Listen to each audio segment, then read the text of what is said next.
Hi Capricorn, you're my last reading for the day. This is a general weekly read for the 1st of August. Take what resonates, leave what doesn't. Energy on the bottom. We've got the strength card. You've more than enough strength to do whatever the week throws at you this week, which looks pretty good, by the way. So yeah, you've more than enough strength. You can stand up to anything. The man and Chinaman square that stood in front of the tank, that's that same kind of energy.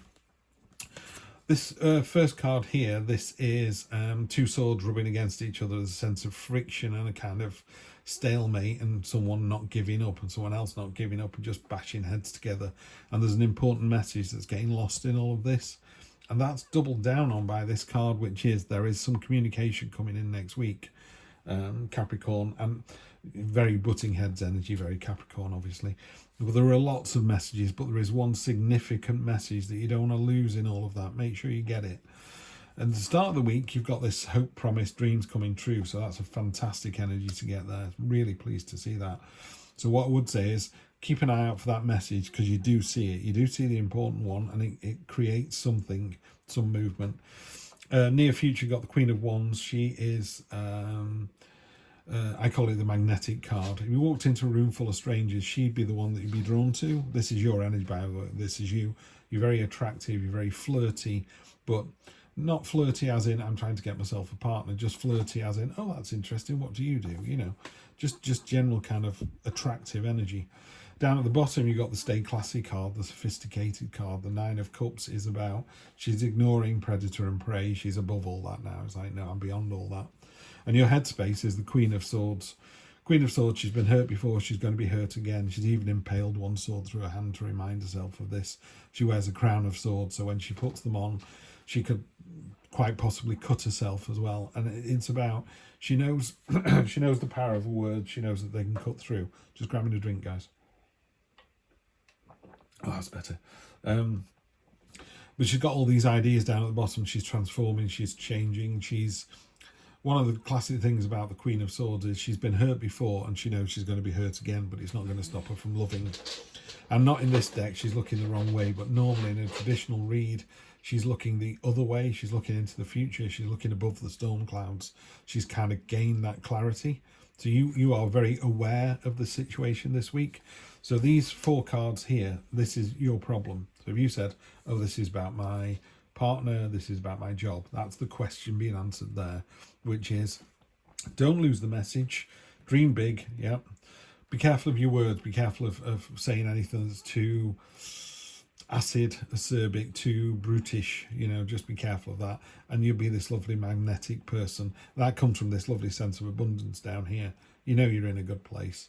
This is where you're going to find yourself. You're leading by example. You're inspiring other people. This is what you want. You don't want that school of fish. You want that particular fish. You're really laser focused, straight down. That's the one you've got. And it's so inspiring. It's bringing these others with you.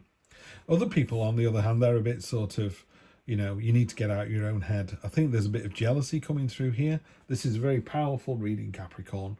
Very headstrong, which again is very you.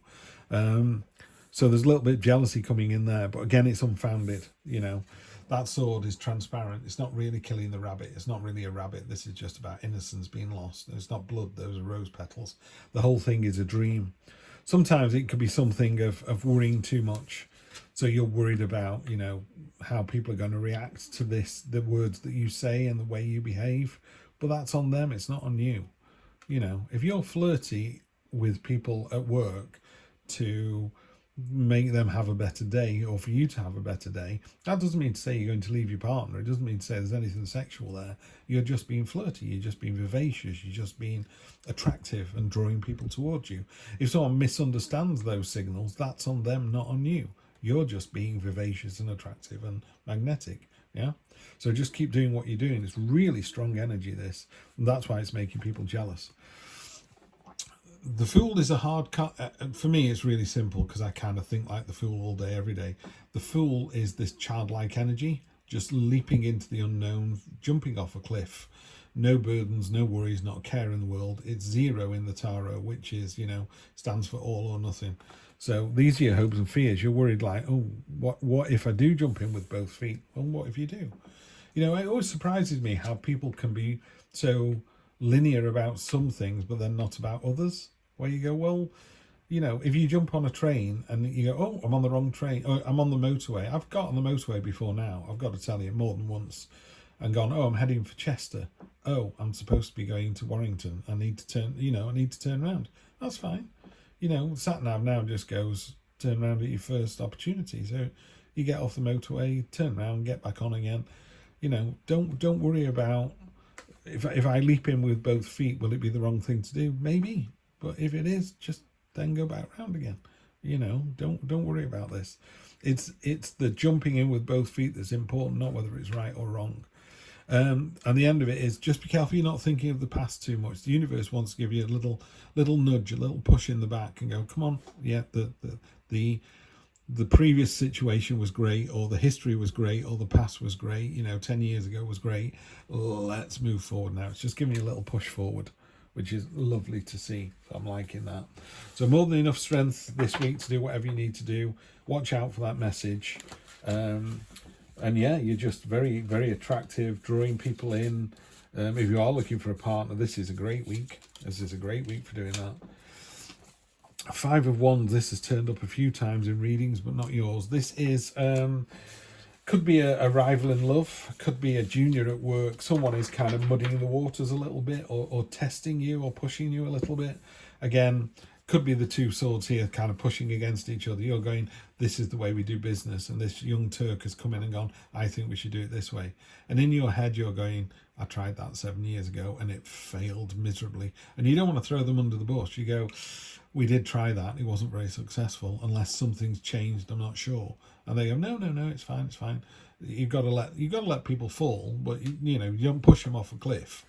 And you can say to people, you're getting very close to the edge of the cliff. I'd be careful about you. If they choose to continue walking on the cliff edge, you've done all you can, you know. Seven of Pentacles, yeah, you're looking at what you've achieved. You've done a great job so far. You know that, you know, she's taking some pentacles off this tree, or fruit off this tree, knowing full well that the tree will continue to provide fruit. It's a card of ongoing abundance. You know, you're in the right place. You're doing the right thing. The Devil card. Yeah, just be careful. The Devil card's talking to me about this card here. You know, people are jealous, and sometimes they can say something, and if you're not careful, you know, you can willingly tie yourself to this situation. The devil sort of whispers in your ear, and you know, it tempts you. So I would just be really careful of any kind of gossip mongering, or listening to any, you know, if someone comes to you and says, oh, so-and-so's been talking about you, they go, well, is it true? And they go, I don't know. You go, well, fair enough then. And just walk away from it. You need to walk away from that situation. Otherwise, you're allowing yourself to be dragged along. Yeah, you could literally just take that chain off, stand up and walk away. They're not pulling you along. They're almost like you're willing. You're a willing participant in this behavior. Yeah, so just be really careful there. So don't let this other person, this rival. Yeah, if it was a rival in love, it would be you're being affected by that, and you shouldn't be. You're already in a really powerful place. Yeah. So you're in a powerful place. You're doing the right thing. If somebody else comes in with something, just ignore them. Yeah. Okay, you've got this. That was an interesting card to pull up last. But other than that, yeah, you've got this in. No worries at all. You're just going to nail it. Have a great week, and I will see you very shortly for a monthly read and then a following general weekly read. Take care.